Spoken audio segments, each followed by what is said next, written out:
19 спортсменов представят Якутию на чемпионате России по вольной борьбе.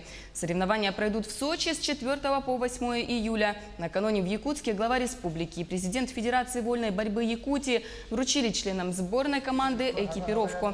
Это форма, выполненная в красном цвете с изображением логотипа Федерации. Также СН Николаев пожелал всем удачных выступлений на чемпионате.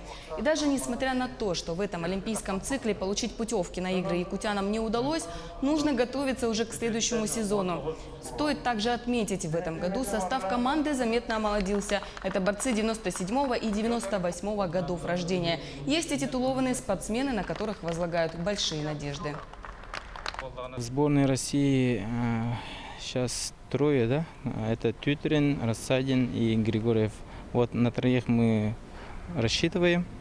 И молодые могу выделить Константинова Петра, Копылова, Потапова Айсена, ну и Николаев Тимур. У нас сейчас проходит заключительный этап подготовки к чемпионату России.